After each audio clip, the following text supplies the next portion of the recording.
Hi, everyone. I'm Denise O'Malley, the founder of You Define Wellness, and welcome to another edition of the Defining Wellness Confab. If you've been following along, you know that we have 49 of these presentations that we're doing over an 11-day period of time. And what it is it's me sharing my friends with you. So I am looking forward to having you meet all of the different people. But this is the period of time where I get to do my commercial and let you know a little bit about You Define Wellness, because a lot of people don't know who we are. We're still relatively new.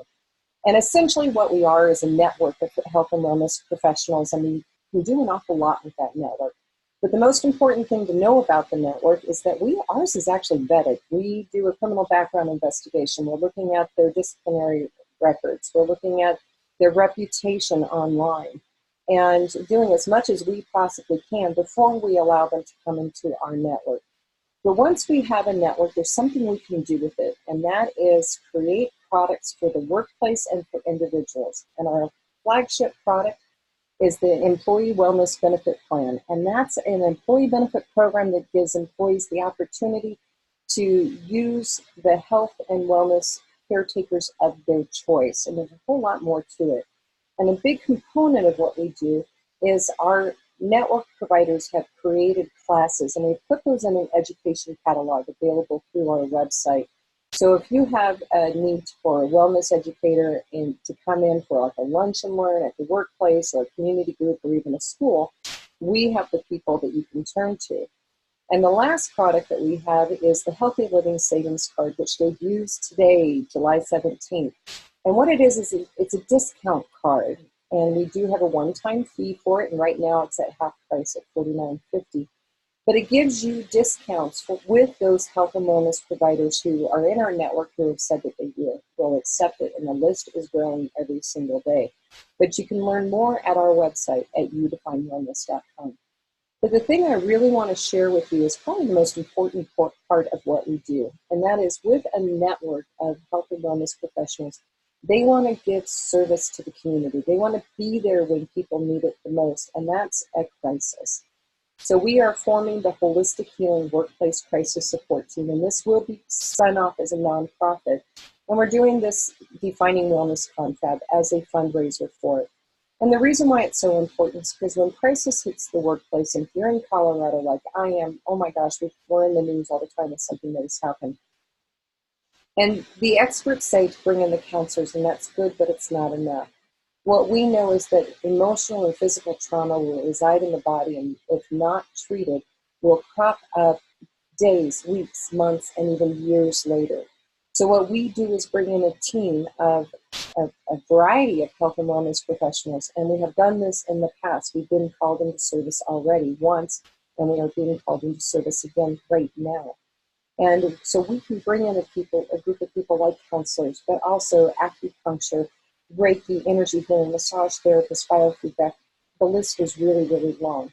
So if you are motivated to do so, there's a PayPal link there. Feel free to make a donation of your choice and help us support this, what will be a great nonprofit in the community. But the reason why we're here today is to introduce you to one of our network providers, and it is my pleasure to introduce you to Tami Miller with Sage Nutrition Coaching to talk to us about diet, what it is and what it isn't. So, Tami, you get to take the show now. Excellent. Thank you so much, Denise. I really appreciate you putting this together. And what I want to talk about today is what it means to eat a diet and the fact that it's not dieting. So, believe it or not, I want to start with a little bit of a history lesson. The word diet first appeared in the English language in 13th century, and its meaning was to habitually take in food and drink. In the Middle Ages, it picked up yet another meaning, which was a way of living. In fact, the first two definitions, if you go to Merriam-Webster and you look up the noun, diet, the first two definitions are the following. 1, food and drink regularly provided or consumed, habitual nourishment. And 2, something provided or experienced repeatedly. It actually wasn't until the 19th century that the idea of dieting came to be. And this happened in England, and it happened because of William Banting. He was an English undertaker, and he was obese. And he popularized one of the first weight loss diets by reducing starchy carbohydrates. Unfortunately, now, 2 centuries later, we think of diet as synonymous with dieting.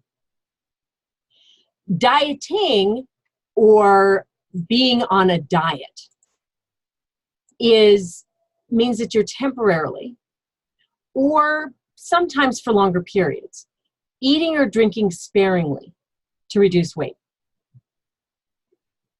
I want to go back to that first definition from Merriam-Webster. Food and drink regularly provided or consumed, and habitual nourishment.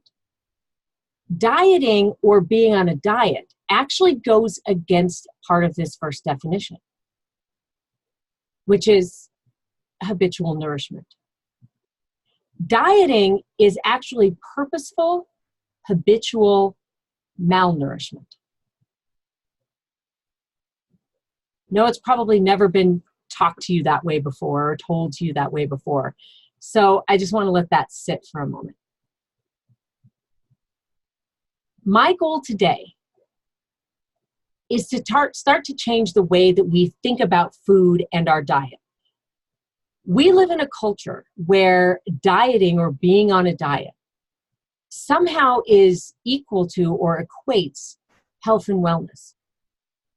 In fact, a person will often tell someone, just walk up to them and tell them what diet he's on without even being asked. And it's being done to show how healthy he is by being on a diet. I'm going to venture that many of us in attendance have been on a diet, or knows at least one person who's been on a diet in the last year, if not in the last couple months or even right now. It is estimated that 45 million Americans go on a diet each year and spend 33 billion, that's with a B, on weight loss products. And I know that when it comes to types of diets or dieting that you can go on, there's so many of us, so many things out there that we can choose from. Atkins, Zone, Paleo, Keto, just to name a few of them. I want to talk about what this means. This means that if we are on a diet, or we are dieting, we are purposely denying our body the nutrients and sustenance necessary to run the basic functions of our cells and our major organs. This includes, but is not limited to, things like cell division, brain function, and cardiac function. Let me talk about cell division for a second. One of the fastest dividing cells in our body is our skin. We know that our skin sloughs off every couple of days. Have you ever noticed that a person that you have met at some point who's on an extended or extreme diet seems to age quickly? I've had people that look like they age, a couple of years in a few months. The reason for that is there's not enough nourishment in that person's body to be able to supply the skin cells with the nourishment they need to live and divide properly. So they have lack of nutrients, and it's affecting their skin. So denying our body nutrients stops our body from doing what it's supposed to do. I want to turn for a minute to brain function. I want you to think about a person that you know that has been on a diet. And I'm going to say a couple of quotes that I think you may remember hearing at some point. I'm so hungry. My head hurts. I'm having trouble thinking quickly, clearly, or correctly. We all hear this when we know someone who's on a diet. I want you to remember, your body is absolutely amazing, and it knows what it needs. If you listen to your body, you'll realize that it's telling you exactly what you need. The thoughts of my head hurts, I'm hungry, your body's telling you it's hungry. When your head hurts, you can't think quickly, clearly. This is your body's way of telling you to eat something so you can function correctly and so that you don't cause damage to cells or organs of your body. Your brain is one of the first organs that notices a lack of nutrients, specifically the lack of carbohydrates. The brain preferentially uses carbohydrates, so they are necessary for the normal everyday functioning of the brain. That's why when you don't have them, you can't think clearly. One of the comments that I hear all the time, and some of you may have heard this as well, is, I have the keto flu. I want you to think about that for a moment, because it's an incredibly telling statement. If you're at work or you're out with friends or you're even at the store and you hear someone say they have a headache, they can't think right, they don't feel well, and they think that they're coming down with the flu. We know that they have a body that is currently under attack, currently being damaged by a virus, and the body is really trying desperately to stop the damage from spreading and to fix the damage that's already occurring. This is exactly what is happening when you have something that has been aptly named the keto flu. Just like a virus flu, your body is under attack, it is experiencing damage, and it's trying to figure out how to fix that damage. If the body is depleted for carbs for an extended period of time, it actually gets worse. Your body, to make sure that there is enough glucose for brain functioning, will start to break down muscle in your body to create glucose so that the brain can function correctly. And that's why people say that they feel like they've come out of the keto flu, they can think better. It's because their body is breaking down muscle to create glucose, which probably is not what is intended. So I've already mentioned the restrictions of nutrients, or the correct type of nutrients, is causing physical damage to your body. That can be reducing something, but it can also be a dramatic increase in a nutrient, which means that other nutrients by default are going to be deficient. For instance, if protein is increased, by default, the amount of fats and carbohydrates will decrease.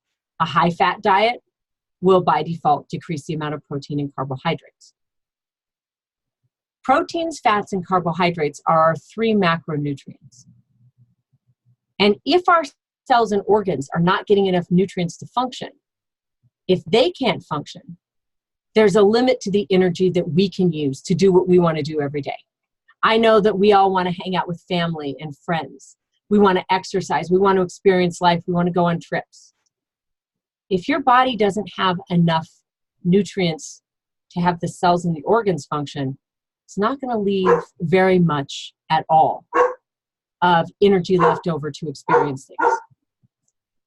There are scientifically determined amounts of calories and ranges for the percentages of these different macronutrients that are necessary for the proper functioning of the human body. For instance, adults need an average of 2,000 calories a day. That's just to have your cells and organs function and have enough energy to get up, get out of bed, and move around a little bit. These 2,000 calories should consist of 45 to 65% carbohydrates, 20 to 35% fats, and 10 to 35% proteins. These are ranges because we're all different and we may require more or less of a certain nutrient. These are scientifically determined. For instance, I did research for 20 years, over 20 years, in molecular biology, mycology, which is the study of fungus, and biochemistry. These are the percentages that we use in labs to keep various cells alive, whether we're trying to grow bacteria, to fungus, to animal or human cells in culture. If we deviate from these percentages, the cells that we're trying to cultivate or to grow in culture inevitably get sick and die. I've seen it happen. I've done the experiments to see how much I can change. And if you go outside these percentages, cells die, especially human cells in culture. They die very, very quickly. And I know we all need different amounts. For instance, a bodybuilder is going to need more protein than I'm going to need. I definitely am not bodybuilding, and I definitely don't need the protein, okay, that much protein. But there's a range, 10 to 35%. So a bodybuilder may be at 30%, I may be at 15%. Okay, so there's that range, and that's why we have that. Finally, if we're restricting any of the 3 macronutrients in the foods that we ingest on a daily basis when we're dieting or being on a diet, we're also restricting our micronutrients. Those are the vitamins and the minerals that are necessary for the enzymes and the hormones to function properly and to keep us healthy. If we deviate from those, we can have various things that happen. Dieting or being on a diet forces a dieter to reduce nutrients that are absolutely necessary for life. I understand dieting can give us short-term results, but it is not sustainable for health or living or for the long term. In addition, most people who diet gain weight back when they're done, plus some extra for good measure. And I know you guys have heard the term yo-yo dieting. That's where we get this from. You go down, you go back up, you go down, you go back up. So we have to find a way to have a diet. Okay, not dieting, not being on a diet, but have a diet. So we now understand, and I hope that we are in agreement, that when we restrict or eat different types of foods, we're causing purposely and potentially permanent damage to our bodies. So now I want to get to the important part. How do we fix this? This is so ingrained in our society for the last 200 years. Okay, first of all, with our history lesson, a diet is supposed to be the food that you eat repeatedly every day to keep your cells, organs, and your body alive and healthy. We all know what a healthy diet is. Even small children can answer the question, what food is good for you? Okay, children will usually say different vegetables. Broccoli seems to be the one that comes up a lot. I'm not sure why, but that seems to be the one that children always talk about, is I should eat broccoli. So we know what's good for us. And think about the healthiest eaters among us. They eat a little bit of everything. I know you guys have heard it said, eat the rainbow. This is a great description, especially for fruits and vegetables. There are always things that we should potentially eat more or less of. But unless you have a medically diagnosed food allergy or other medical disorders, hey, have fun. Enjoy life. Part of life is eating. Eat a little bit of everything. It's enjoyment. So ask the child in you right now, what is healthy eating? I'm going to guess your inner child mentioned fruits, vegetables, fish, poultry. So what happens if your doctor has told you that you need to lose weight? Does that mean going on a diet, being restrictive? No. It means eat a healthy diet, just not in the servings that our society and the food service industry have told us are the right size. We all know since the 1970s, we've been given ever-growing portion sizes at restaurants and in prepackaged, created foods that we're served. So I want us to think about some simple rules, such as a portion of meat should not be larger than a deck of playing cards. You should eat 1.5 to 2 cups of fruits daily and 2 to 2.5 cups of vegetables daily for adults. I want you to think about that for a minute. What is 2 cups of fruits or 2 cups of vegetables. Think about the size, that portion. This is an amount per day. And a lot of times we serve ourselves that amount in a meal. So all we need to do is think about eating what we should eat, not overeating, but eating a little bit of everything. Stay within the percentages that we discussed. Choose to eat a variety. Make life fun. Don't restrict specific nutrients. Our current culture makes us all feel every day like there's something wrong with us and we need to be dieting to be better, to be healthy. I'm actually amazed at how often in the gym I'm asked what diet I'm on. And I will tell you, my answer always confuses people. My answer is, I don't believe in dieting. I eat a healthy human diet consisting of a little bit of everything every day. That's a diet, consistently bringing nutrients into our body. I want all of us to be able to say, I eat a healthy human diet, which allows us to be healthy, happy, and to live our best lives. I really want to thank you guys for joining me. And I want to say cheers to eating your healthy human diet. That's awesome. Thank you, Tami. You are very welcome. Anybody who has questions, you're free to ask them and jump in. I have questions for you, Tami. Absolutely.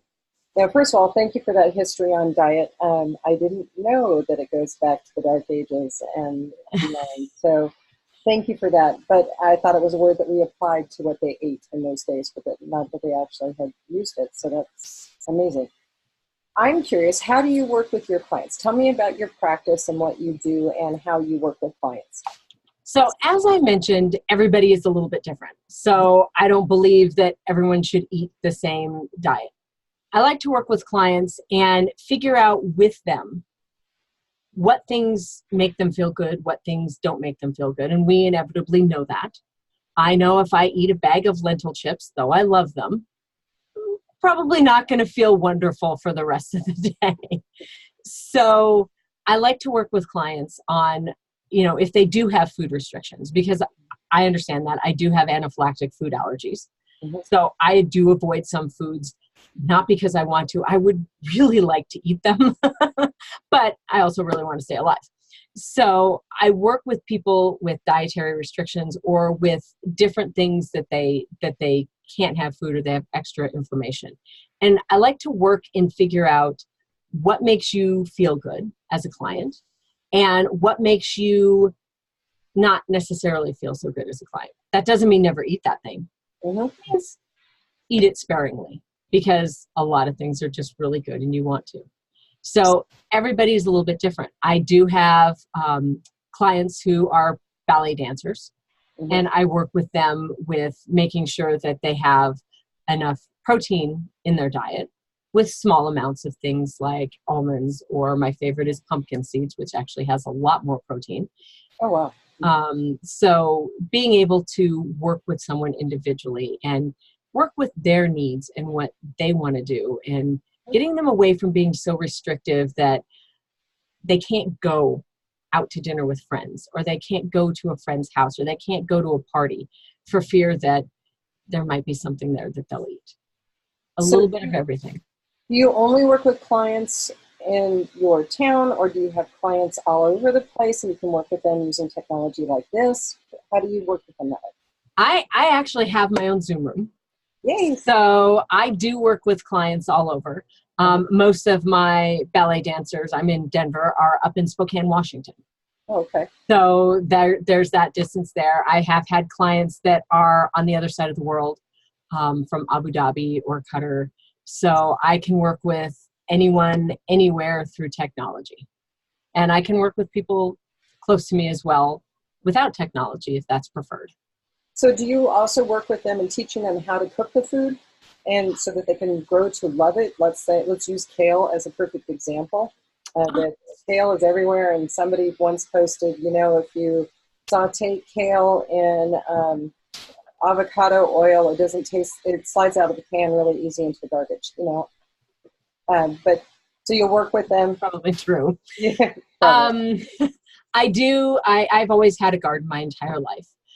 So I do help people set up small gardens if they would like. And I do teaching class, teaching cooking classes. I'm actually doing a children's cooking class toward the end of August. And we're going to have a little challenge where they can put different things together that they would like to try together and see what they cook, because it's interesting. That's how new recipes come up.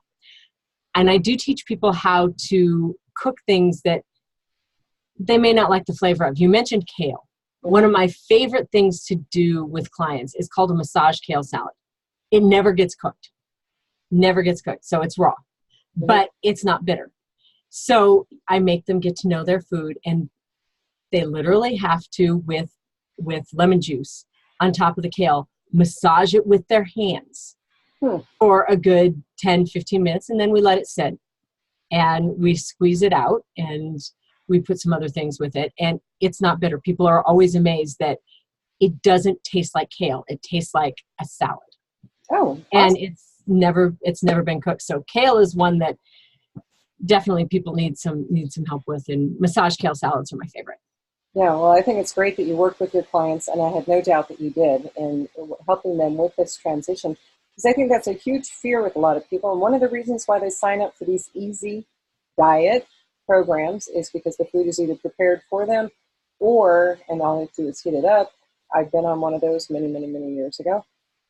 Or they're given the recipes. And I think the way to change someone's eating habits is to help them do it themselves. And one of the things that we will be launching is working with some apartment complexes. And one of the topics that we want to bring in is how to grow a garden on a teeny tiny little balcony. It sounds like you're going to be a great person to be helping us with that project. I can definitely help with that. I can do small, I can do large gardens. So yeah, that would be absolutely wonderful. And yes, I love to work with clients and get them to understand what cooking is. Because if you cook your food, it tastes so much better than when someone else cooks it for you. Absolutely. So I am sharing Tami's contact information, her phone number and her website. I encourage everyone who is watching this video to go to her website, learn a little bit more about what it is that she does. And if you're so inclined, pick the phone, give her a call, and talk to her and find out what it is that she can help you with. So definitely encourage that. Any last words, Tami? Just be happy, healthy, and eat a little bit of everything. That's Awesome. all I've got for today. Thank you for joining me today. I really do appreciate it. No problem. Thank you so much.